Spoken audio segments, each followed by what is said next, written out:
திண்டுக்கல்லில் வழிப்பறி திருட்டு செய்து வந்த இளைஞர் மர்ம நபர்களால் கொடூரமாக கொலை செய்யப்பட்டிருக்கிறார். கழுத்தை அறுத்தும் தலையில் கல்லை போட்டும் கொலை செய்தவர்கள் சிக்குவார்களா?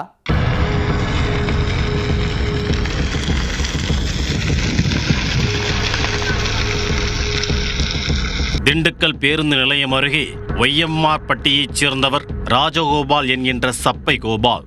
இவர் மீது நகை பறிப்பு, கொள்ளை உள்ளிட்ட பல்வேறு வழக்குகள் மாவட்டத்தின் பல காவல் நிலையங்களில் நிலுவையில் உள்ளன. இந்நிலையில் பொன்னிமாந்துறை புதுப்பட்டி சின்னக்குளம் பகுதியில் கோபால் கொலை செய்யப்பட்டு கிடந்தார். அவரது உடலில் பல இடங்களில் கத்திக்குத்து காயங்களும் கழுத்தை அறுத்த தடயமும் இருந்தன.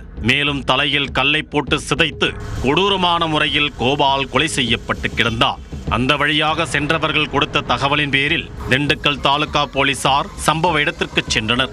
கோபால் உடலை கைப்பற்றி தீவிர விசாரணை நடத்தி திண்டுக்கல் அரசு மருத்துவமனைக்கு அனுப்பி வைத்தனர். பெண் தொடர்பில் ஏற்பட்ட மோதலில் கோபால் கொலை செய்யப்பட்டிருக்கலாம் என போலீசார் தெரிவித்துள்ளனர்.